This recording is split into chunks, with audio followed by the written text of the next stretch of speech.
ಸ್ನೇಹಿತರೆ ನಮಸ್ಕಾರ. ಕರಾವಳಿ ಕಂದ ಚಾನೆಲ್ಗೆ ತಮ್ಮೆಲ್ಲರಿಗೂ ಆತ್ಮೀಯವಾದ ಸ್ವಾಗತ. ಈ ವಿಡಿಯೋ ನೋಡೋದಕ್ಕೂ ಮುನ್ನ ನೀವಿನ್ನೂ ನಮ್ಮ ಚಾನಲನ್ನು ಸಬ್ಸ್ಕ್ರೈಬ್ ಮಾಡದೇ ಇದ್ದರೆ ಈ ಕೂಡಲೇ ಸಬ್ಸ್ಕ್ರೈಬ್ ಮಾಡಿ ನಮ್ಮನ್ನು ಸಪೋರ್ಟ್ ಮಾಡಿ.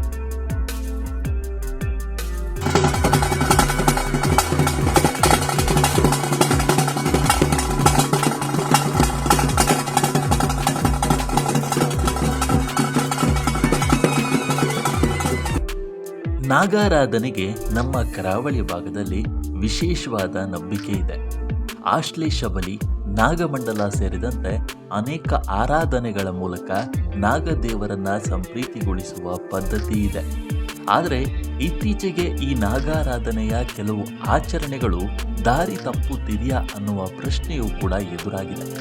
ಇಂತಹ ಅನುಮಾನ ಹುಟ್ಟುಹಾಕಿದ್ದು ಈ ಒಂದು ವಿಡಿಯೋ.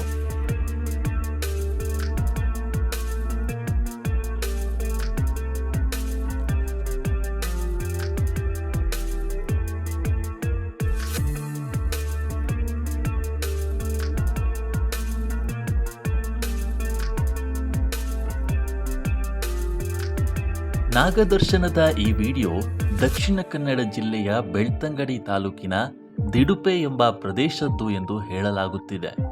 ಈ ವಿಡಿಯೋದಲ್ಲಿ ನಾಗದರ್ಶನದ ಪಾತ್ರಿ ಹೊರಳಾಡಿಕೊಂಡು ಮಂಡಲದ ಬಳಿ ಬರುತ್ತಾರೆ.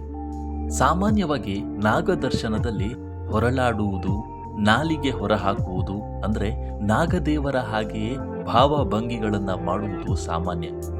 ಆದರೆ ಈ ನಾಗದರ್ಶನದಲ್ಲಿ ಇವರು ಇನ್ನೂ ಒಂದು ಹೆಜ್ಜೆ ಮುಂದೆ ಹೋಗಿ ಅಲ್ಲಿದ್ದ ಹಾಲನ್ನ ಕುಡಿಯುತ್ತಾರೆ.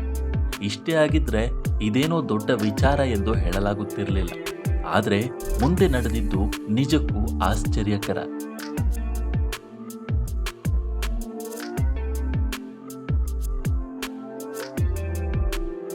ಹೌದು, ಈ ರೀತಿ ದರ್ಶನ ಮಾಡುತ್ತಿದ್ದಾಗಲೇ ಪಾತ್ರಿಯವರು ಏನನ್ನೋ ಸನ್ನೆ ಮಾಡುತ್ತಾರೆ.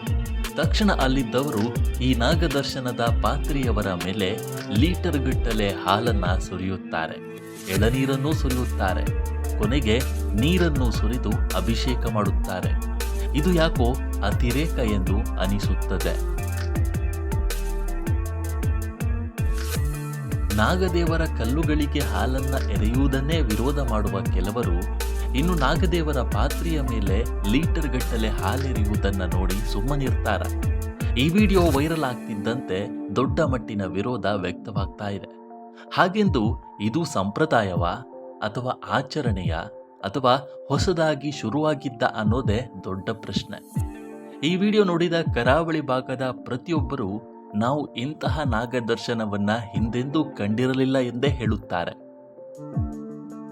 ಭಗವದ್ಗೀತೆಯಲ್ಲಿ ಶ್ರೀಕೃಷ್ಣ ಪರಮಾತ್ಮನೇ ಹೇಳುತ್ತಾನೆ, ಪತ್ರಂ ಪುಷ್ಪಂ ಫಲಂ ತೋಯಂ ಯೋ ಮೇ ಭಕ್ತ್ಯಾಂ ಪ್ರಯಶ್ಚತಿ ಎಂದು.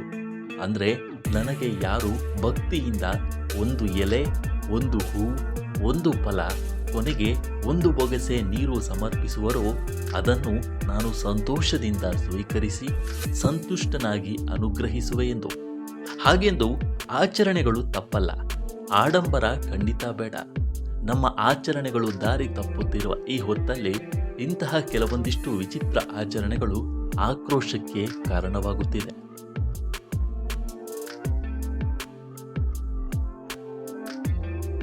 ದಯವಿಟ್ಟು ಹಿಂದಿನಿಂದಲೂ ನಡೆದುಕೊಂಡು ಬಂದಂತಹ ಪದ್ಧತಿ, ಆಚರಣೆಗಳೇ ಮುಂದುವರಿಯಲಿ. ನಮ್ಮ ಅನುಕೂಲಕ್ಕೆ ತಕ್ಕ ಹಾಗೆ, ಪರಿಸ್ಥಿತಿಗೆ ತಕ್ಕ ಹಾಗೆ ಬದಲಾಯಿಸಿಕೊಳ್ಳೋದು ಬೇಡ. ಇದನ್ನು ದೇವರು ಕೂಡ ಒಪ್ಪಿಕೊಳ್ಳುವುದಿಲ್ಲ ಎಂದು ಹೇಳುತ್ತಾ ಈ ವಿಡಿಯೋದಲ್ಲಿ ಇರುವ ನಾಗದರ್ಶನದ ಬಗ್ಗೆ ನಿಮ್ಮ ಅಭಿಪ್ರಾಯ ಏನು ಎಂಬುದನ್ನು ತಪ್ಪದೆ ತಿಳಿಸಿ. ಮತ್ತೊಂದು ವಿಡಿಯೋ ಜೊತೆ ನಿಮ್ಮ ಮುಂದೆ ಬರ್ತೀನಿ. ಅಲ್ಲಿವರೆಗೂ ನಮಸ್ಕಾರ.